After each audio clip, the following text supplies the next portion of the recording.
Nancy Cavey, National ERISA and Individual Disability Attorney. Welcome to this week's episode of Winning Isn't Easy. Before we get started, I have to give you that legal disclaimer that the Florida Bar says I have to say. This podcast is not legal advice. So now I've said that, I want to remind you that nothing will ever prevent me from giving you an easy-to-understand overview of the disability insurance world, the games the disability carriers play, and what you need to know to get the disability benefits you deserve. So off we go.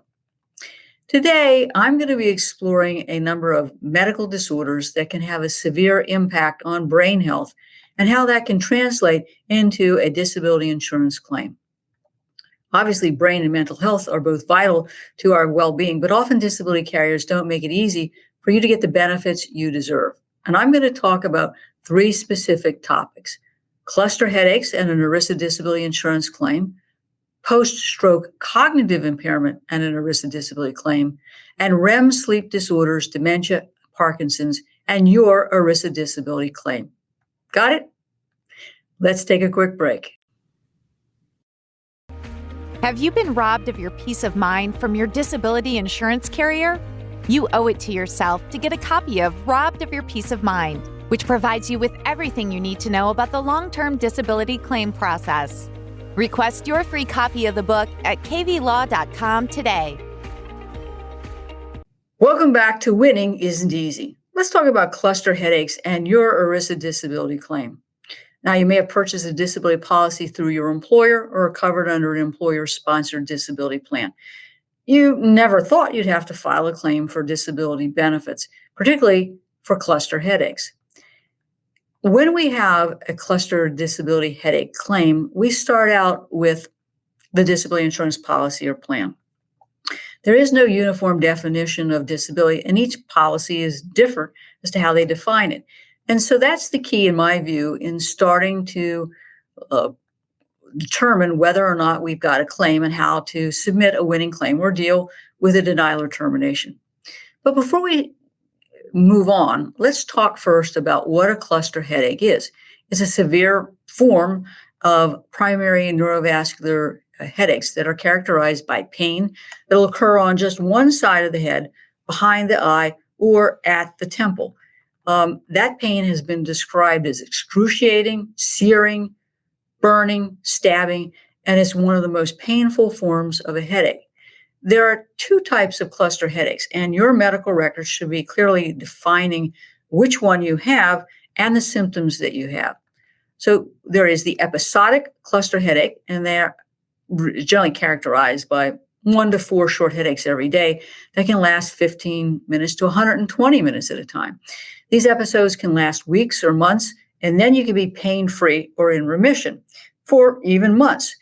Now, the disability carriers or plans tend to focus on those remissions when denying or terminating a claim. The second kind is a chronic cluster headache. Now, in that situation, you can have unremitting headaches that can last for years or more with minimal periods of remission. In my view, these can be easier claims to win because of the length of time one has a headache and the unremitting nature of the headaches. But carriers play games with these because they'll argue, well, you've been functioning for years with this kind of a headache. What's changed? Again, this goes back to what is in your medical records. The symptoms that you're describing that are documented in your medical records. So in the case of an episodic cluster headache, your medical records, in my view, should document the following. 1, the time of day that you have your headache. 2, how it interferes with your activity at the time of day that it occurs. 3, how long does that headache last? 4, where is the headache pain located? 5, what pain do you have, if any, in the eye socket or in your eyes that impairs your vision? Number 6, how does that pain spread? Number 7, what activity may impact that pain? Make it better, make it worse, not change it at all. Next, whether you have facial sweating, drooping eyelids, eye swelling, and how long that lasts. Whether you have an aura or a visual disturbance before you have a headache, and how long that aura lasts. Again, you want to also document how each one of these symptoms impacts your functionality, each symptom functionality, not just the whole ball of wax, if you will. The best way, I think, to do that is to use a CH log that you can give to your physician at each visit to be made part of your medical records. Now, you want to keep a copy of it because ultimately you're going to be submitting it to the disability carrier. But what also is key in these cases is how you're documenting the nature of any remissions, in quotes, and the problems that you might have during these remissions, because you still may be symptomatic, though not at the same level. That reduced symptoms or reduced functionality obviously has to be significant and severe enough to prevent you from doing, your own occupation or any occupation. So it's crucial that you're just not characterizing this as being improved or you're functioning better, or you have good days or bad days. You have to be, in my view, pretty specific, because the carrier is going to seize on these remissions or these periods of reduced symptoms as evidence that you're not disabled and that you can work when you're having a quote unquote remission. Disability carriers or plans, in my experience, tend to treat everybody who has a cluster headache the same. And that's problematic because the severity of the symptoms and the impact it has on your functionality vary from person to person. Just because I may have symptoms are not necessarily the same symptoms as you, and my reaction to the symptoms may not be the same as yours. So we don't want this whole man, everyday man approach. We want them to look at your particular symptoms and how those symptoms impact your ability to function. Now, the carrier is also going to be looking at the diagnostic studies used to make the diagnosis of cluster headaches as part of their evaluation. As we know, there really isn't necessarily gold standard testing, so the diagnosis is made based on your history, onset, progression, and symptoms, how those symptoms have progressed and impact your ability to function, including, clinical testing and a workup. The diagnosis is based on the criteria of the International Classification of Headache Disorders. And I will tell you that brain imaging with and without contrast is generally normal. And disability carriers think that's a big deal. And they'll say, well, your diagnostic studies are normal, therefore you can't have this.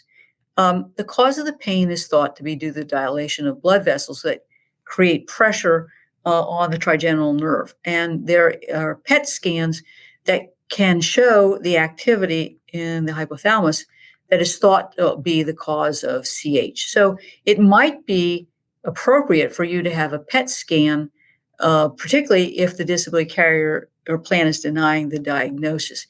That obviously should be, in my view, done, I think, before you file a claim or as the claim is progressing, because, again, the carrier is going to want to see that and want it to make sure that the diagnostic criteria used, in fact, yields a diagnosis of cluster headache. Now, migraine headaches are often mistaken for cluster headaches, but there are significant differences, and disability carriers or plans don't always get that. Migraines are generally only on one side. The auras occur more frequently in migraines. And the other thing is behavior. Now, I know that sounds strange. What does she mean by behavior? Well, in a migraine, you generally want to lie down in a cool, quiet room until the migraine goes away. But a person with CH is going to pace. They're restless. They're cognitively alert.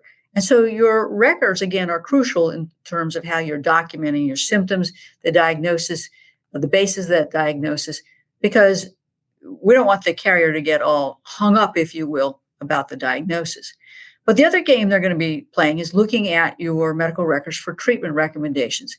You're required under the terms of your policy to get reasonable and appropriate medical care from a qualified physician. That's not your family doctor, your primary care doctor.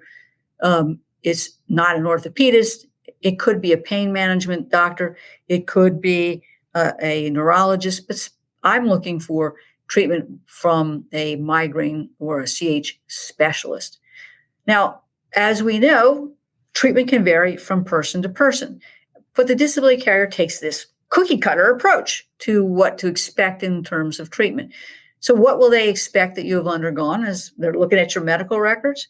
They will expect pure oxygen inhalation at 7 to 15 liters 7 to 15 liters per minute by facial mask, subcutaneous injections, occipital nerve blocks, steroids, anti-epileptic drugs, melatonin, lithium in the case of chronic cluster headaches, electrical stimulation of the occipital nerve, deep brain stimulation, radio frequency procedures. So those are the kinds of things they're going to be looking for. If you've gotten any of those, what's just as important is your response to that particular form of treatment. Did you get any relief? How long did you get the relief? What was the nature of the relief? What was your functionality as a result of treatment? Did it improve? Did it stay the same? Did it get worse? And you should be noting that in your diary. You're not required to undergo surgery or invasive procedures such as deep brain stimulation. But if you choose not to, which is your right, your record should document why you refused that recommendation. So I want you to think about these things as you are deciding when to apply, how to apply, and how to deal with a denied or terminated claim. It's safe to assume that disability carriers and plans don't understand the diagnosis, symptoms, and how CH symptoms can impact a person's ability to perform their own or any occupation. And it's up to you to help them get through that. They're going to fixate on the lack of diagnostic studies, the subjective nature of CH. They're going to try to apply a subjective medical condition limitation. And so you have to understand these games. The games will start with the terms of your policy or plan, your medical records, and the information that you are supplying to the disability carrier in terms of forms such as activity of daily living forms. You can see that you've got to have your act together, if you will, before you apply for benefits or you deal with an appeal. So I hope that you understand the games that are going to be played, and also consider that at some point, the disability carrier may say, okay, we've paid the benefits, but we think they're psychologically based, and we're going to limit the payment of benefits to just 2 years. So you've got to take a short-term view and a long-term view of CH claims. Got it? Let's take a break.